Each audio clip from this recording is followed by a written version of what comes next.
নমস্কাৰ প্ৰিয় বন্ধু বান্ধৱীসকল আপোনালোকক স্বাগতম জনাইছোঁ এমআৰজি ষ্টাডি ইউটিউব চেনেলটোলৈ। আজিৰ এই ভিডিঅ'টোত আলোচনা কৰিম 15 ছেপ্টেম্বৰত হ'বলগীয়া তৃতীয় বৰ্গৰ নিযুক্তি পৰীক্ষাৰ বাবে গুৰুত্বপূৰ্ণ প্ৰশ্ন এই ভিডিঅ'টোত আলোচনা কৰিম। মোৰ দেন 80+ প্ৰশ্ন এই ভিডিঅ'টোত আলোচনা কৰিম।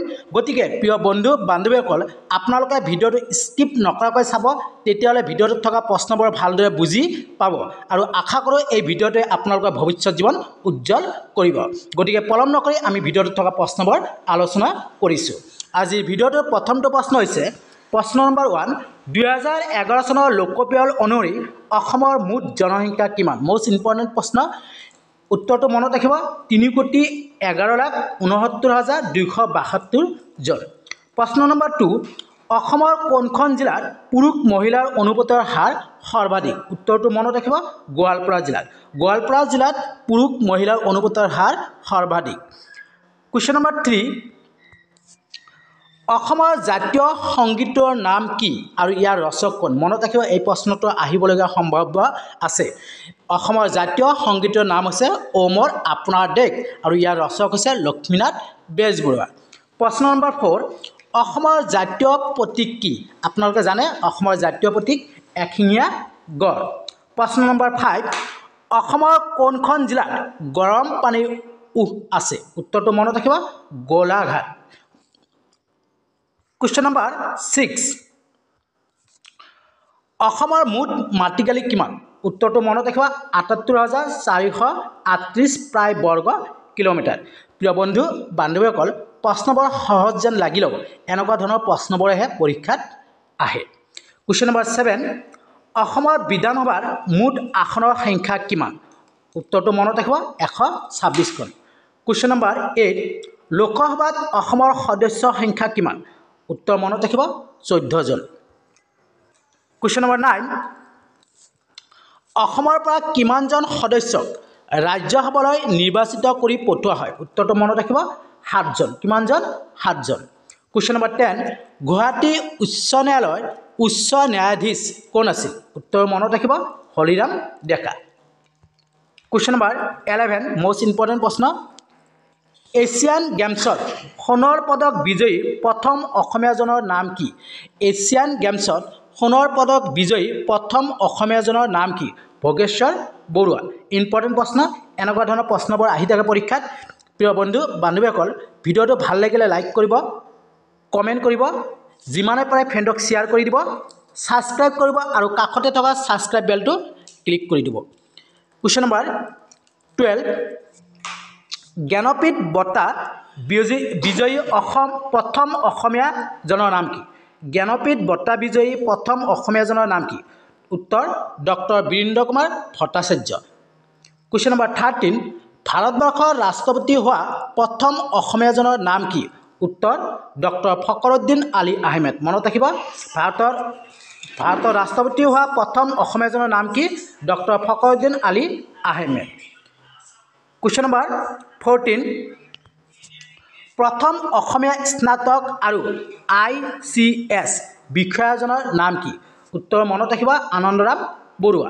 আনন্দৰাম বৰুৱা প্ৰথম অসমীয়া স্নাতক আৰু ICS বিষয়া। কুৱেশ্যন নম্বৰ 15, উচ্চতম ন্যায়ালয়ৰ মুখ্য ন্যায়াধীশ হোৱা প্ৰথম অসমীয়াজনৰ নাম কি? উত্তৰ পাৰ্বতী কুমাৰ গোস্বামী।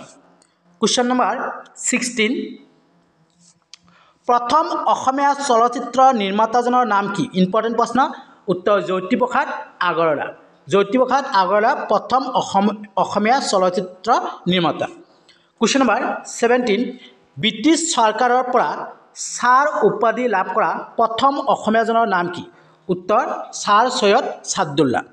কুৱেশ্যন নম্বৰ 18, অসমৰ প্ৰথম প্ৰশিক্ষণপ্ৰাপ্ত বিমান চালক কোন আছিল? উত্তৰ মহানন্দ দাস। কুৱেশ্যন নম্বৰ 19, উত্তৰ পূৰ্বাঞ্চলৰ বিজ্ঞান আৰু ঔদ্যোগিক গৱেষণা পৰিষদৰ আঞ্চলিক পৰীক্ষাগাৰ ক'ত অৱস্থিত? উত্তৰ মনত ৰাখিব যোৰহাট। কুৱেশ্যন নম্বৰ 20, কোনখন অসমৰ একমাত্ৰ পাহাৰীয়া চহৰ? কোনখন অসমৰ একমাত্ৰ পাহাৰীয়া চহৰ? উত্তৰ মনত ৰাখিব হাফলং। কুৱেশ্যন নম্বৰ 21,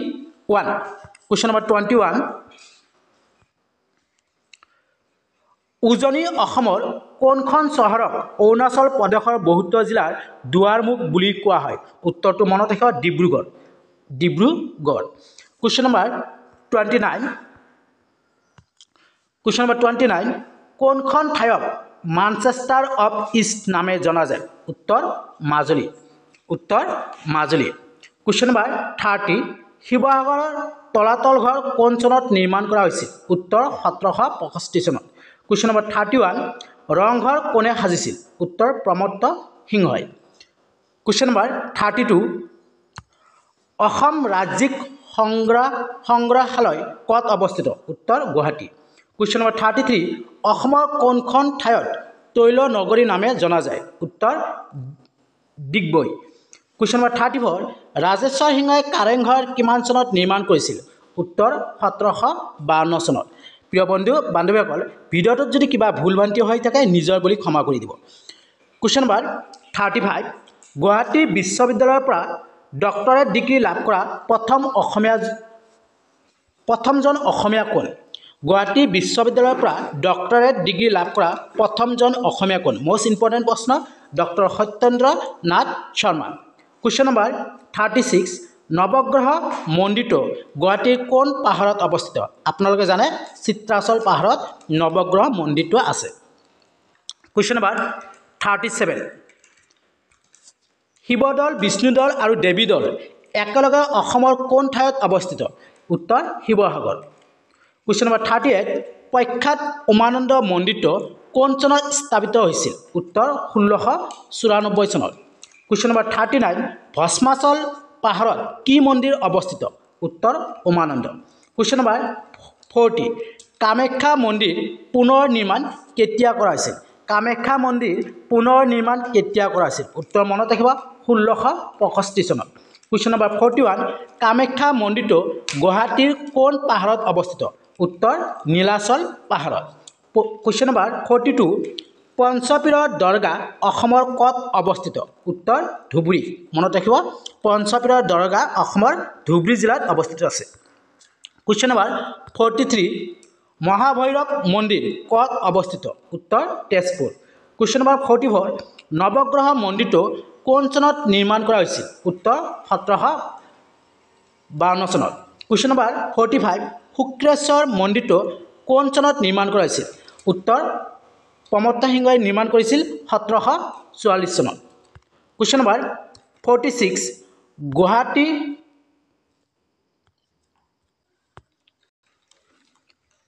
গুৱাহাটী ব্ৰহ্মপুত্ৰ নৈৰ কোন পাৰে অৱস্থিত উত্তৰ দক্ষিণ পাৰে মনত ৰাখিব গুৱাহাটী ব্ৰহ্মপুত্ৰ নৈৰ দক্ষিণ পাৰে অৱস্থিত কোৱেশ্চন নম্বৰ 47 অসমৰ সৰ্বোচ্চ সিংহটো কি নামচা বৰুৱা মনত ৰাখিব কোৱেশ্চন নম্বৰ 48 অসমৰ ভিতৰত ডাঙৰ জিলাখনৰ নাম কি উত্তৰ কাৰ্বি আলং উত্তৰ কি কাৰ্বি আলং মনত ৰাখিব অসমৰ ভিতৰত ডাঙৰ জিলাখনৰ নাম কাৰ্বি আলং কোৱেশ্চন নম্বৰ 48 অসমৰ পশ্চিম সীমাত অৱস্থিত বিদেশী ৰাষ্ট্ৰখনৰ নাম কি উত্তৰ বাংলাদেশ মনত ৰাখিব অসমৰ পশ্চিম সীমাত অৱস্থিত বিদেশী ৰাষ্ট্ৰখনৰ নাম কি বাংলাদেশ কোৱেশ্চন নম্বৰ 49 অসমৰ কোন ঠাইত সমুদ্ৰৰ বালিচল পৰি হোৱা লেখা পুখুৰীটো অৱস্থিত উত্তৰ চান্দুবি মনত ৰাখিব কোৱেশ্চন নম্বৰ 50 উত্তৰ কাছাৰ জিলাৰ জাতিংগা কোনখন পাহাৰত অৱস্থিত উত্তৰ বৰাইল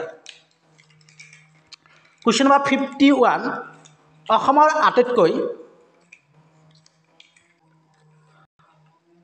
আটাইতকৈ ওখ পাহাৰখনৰ নাম কি উত্তৰ বৰাইল পাহাৰ কোৱেশ্চন নম্বৰ 52 অসমত দিয়াচলাইৰ কাৰখানা ক'ত অৱস্থিত উত্তৰ ধুবুৰী কোৱেশ্চন নম্বৰ 53 অসমত মৰাপাটৰ কাৰখানা ক'ত অৱস্থিত উত্তৰ শিলঘাট কোৱেশ্চন নম্বৰ 54 অসমত সাৰ কাৰখানা ক'ত আছে উত্তৰ নামৰুল কোৱেশ্চন নম্বৰ 55 অসমৰ কোনখন ঠাইত বিলাতী মাটিৰ কাৰখানা অৱস্থিত উত্তৰ বোকাজান কোৱেশ্চন নম্বৰ 56 কাঁহ পিতলৰ বাচন বৰ্তন প্ৰস্তুতৰ বাবে অসমৰ কোনখন ঠাই প্ৰসিদ্ধ উত্তৰ সৰ্থেবাৰী কোৱেশ্চন নম্বৰ 57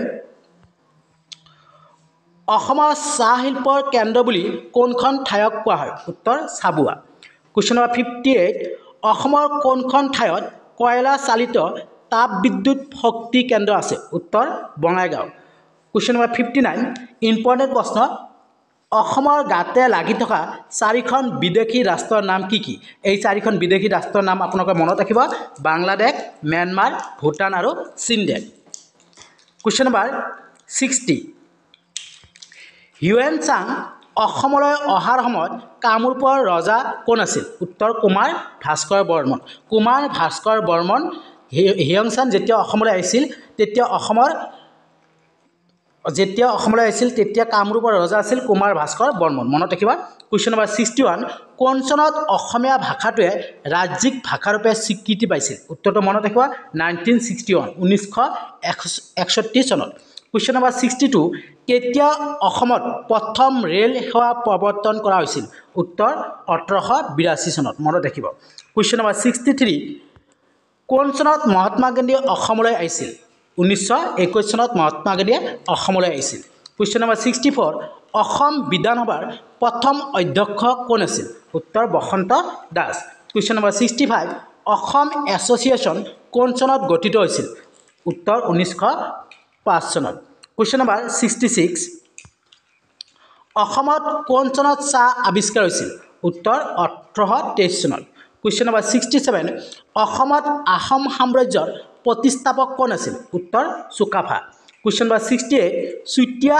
সাম্ৰাজ্যৰ প্ৰতিষ্ঠাপক কোন আছিল উত্তৰ বীৰপাল চুতীয়া সাম্ৰাজ্যৰ প্ৰতিষ্ঠাপক আছিল কোৱেশ্চন নম্বৰ 69 অসমৰ উচ্চ ন্যায়ালয় ক'ত অৱস্থিত উত্তৰ গুৱাহাটী কোৱেশ্চন নম্বৰ 70 অসমৰ প্ৰথম মুখ্যমন্ত্ৰী কোন আছিল উত্তৰ গোপীনাথ বৰদলৈ কোৱেশ্চন নম্বৰ 71 কেন্দ্ৰীয় মন্ত্ৰীসভাত মন্ত্ৰিত্ব লাভ কৰা প্ৰথম অসমীয়া মহিলাগৰাকী কোন উত্তৰ ৰেণুকা দেৱী বৰকটকী কোৱেশ্চন নম্বৰ 72 আহোম সাম্ৰাজ্যৰ ৰাজধানী চৰাইদেউ কোন চনত স্থাপিত হৈছিল উত্তৰ 1253 চনত কোৱেশ্চন নম্বৰ 73 অসমৰ প্ৰথম মহিলা মুখ্যমন্ত্ৰী কোন আছিল উত্তৰ সৈয়দা আনোৱাৰ টাইমুল কোৱেশ্চন নম্বৰ 74 আহোম আৰু মোগলসকলৰ শেষ ৰণখন কোন চনত হৈছিল অৰ্থাৎ শেষৰ যিটো যুদ্ধ হৈছিল যুদ্ধখন কেতিয়া হৈছিল 1681 চনত আৰু ক'ত হৈছিল ইটাখুলিত হৈছিল মনত ৰাখিব কোৱেশ্চন নম্বৰ 75 অহযোগ আন্দোলন অসমত কোন চনত আৰম্ভ হৈছিল উত্তৰ 1920 চনত কোৱেশ্চন নম্বৰ 76 গুৱাহাটী উচ্চ ন্যায়ালয় কোন চনত স্থাপিত হৈছিল উত্তৰটো মনত ৰাখিব 1948 চনত কোৱেশ্চন নম্বৰ 77 কোন চনত শৰাইঘাট যুদ্ধ সংঘটিত হৈছিল উত্তৰ 1671 চনত কোৱেশ্চন নম্বৰ 78 অসমত কোন চনৰ পৰা মাটিৰ মেধি পতাৰ প্ৰচলন আৰম্ভ হৈছিল উত্তৰ 1886 চনৰ পৰা 1886 চনৰ পৰা কোৱেশ্চন নম্বৰ 79 জয়দৌল জয়সাগৰ পুখুৰী আৰু ৰংমহল কোনজন আহোম স্বৰ্গদেৱে নিৰ্মাণ কৰিছিল মনত ৰাখিব জয়দৌল জয়সাগৰ পুখুৰী আৰু ৰংমহল স্বৰ্গদেউ ৰুদ্ৰসিংহই নিৰ্মাণ কৰিছিল কোৱেশ্চন নম্বৰ 80 স্বাধীনতাৰ পাছত বিধানসভাৰ প্ৰথম অধ্যক্ষ কোন আছিল উত্তৰ হৰেশ্বৰ গোস্বামী কোৱেশ্চন নম্বৰ 81 অসমৰ প্ৰথম ৰাজ্যপাল কোন আছিল অসমৰ প্ৰথম ৰাজ্যপাল আকবৰ হাইদৰি মনত ৰাখিবা আকবৰ হাইদৰি কোৱেশ্চন নম্বৰ 82 অসমৰ কুমাৰ ৰজা বুলি পৰিচিত ব্যক্তিগৰাকী কোন উত্তৰ ভাস্কৰ বৰ্মন কোৱেশ্চন নম্বৰ 83 ব্ৰহ্মপুত্ৰ নদীক তিনিটা নদীৰ সংগমস্থলী বুলি কোৱা হয় জানেনে সেই তিনিটা নদী কি কি দিহিং দিবং আৰু লোহিত নদী মনত ৰাখিবা এই দিহিং দিবং আৰু লোহিত নদী এই তিনিটা নদীৰ সংগমস্থলী বুলি কোৱা হয় ব্ৰহ্মপুত্ৰ নদী কোৱেশ্চন নম্বৰ 84